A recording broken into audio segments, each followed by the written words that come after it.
Hi, my name is Ira Marsh, and I'd like to welcome you to my video on hand hygiene in the clinical setting, where cleaner hands are safer hands. Currently, the CDC estimates that 10 diseases are responsible for over 84% of all post-care hospital procedures. Hospitals are where we go to get better and to heal, and yet hospitals are a bastion of germs. They're full of bacteria and viruses. Viruses are invisible to the naked eye. Clean hands may look clean, but in fact they are not. Surfaces contain microbes that are invisible.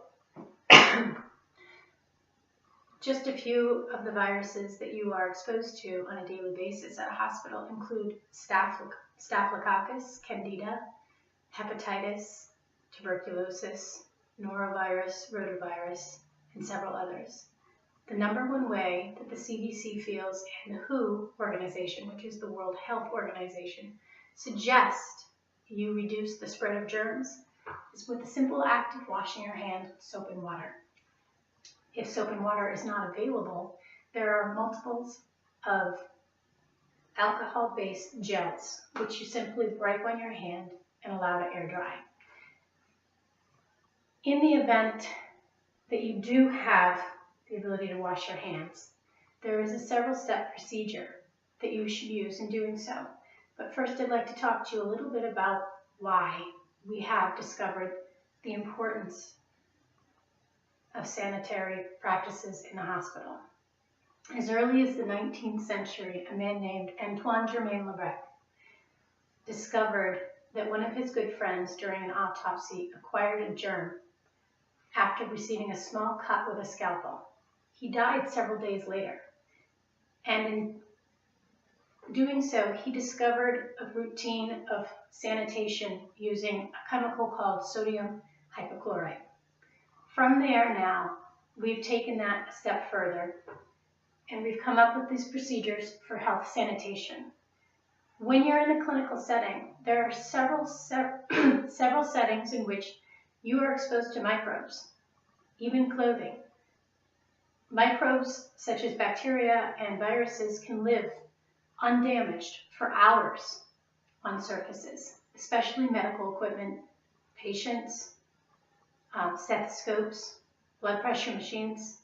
Some of the areas of concern that you should be careful of are when changing bed sheets, administering medications to a patient, serving them food. When you walk into a room, you want to minimize the amount of things that you touch, and you want to minimize the amount of transference to the patient. The first act that you need to do is simply wash your hands before you enter the room. That way, you're not bringing in new germs to this patient who's already in a compromised position. Even benign acts may seem harmless, but they are very detrimental to your patients. I'd like to walk you through the procedure of hand washing. First thing you're going to need is soap and water. You're going to turn your water on, and using warm water is the best scenario if you have it available. You're going to begin by wetting your hands with clean, clear running water.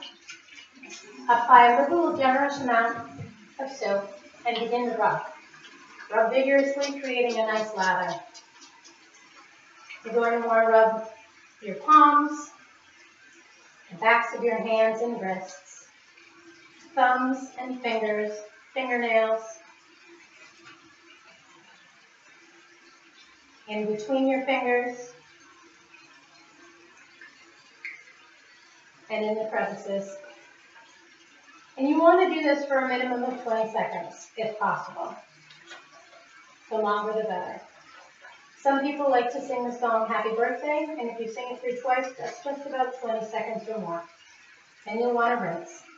You want to remove all of the soap and rinse well, being very careful not to touch the basin, which is already contaminated from the rinse germs.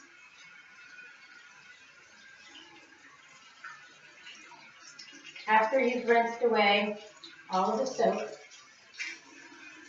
use a towel, if the sink is an automatic, to turn it off the faucet and dispose of.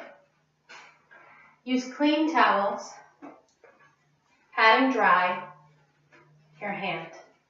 With each hand, use a new towel, working from the cleanest to the least clean area and then disposing. If possible, use a clean towel to open the door when you exit. Thank you for joining me on my short video regarding clean care and clean hands. I'd like to reference When and How to Wash Your Hands by the CDC, as well as Evidence of Hand Hygiene guidelines, and P. Mather's paper on hand hygiene, Back to Basics Infection Control. And the last one, 10 Most Common Diseases Found in Hospitals. Thank you very much. Enjoy your day.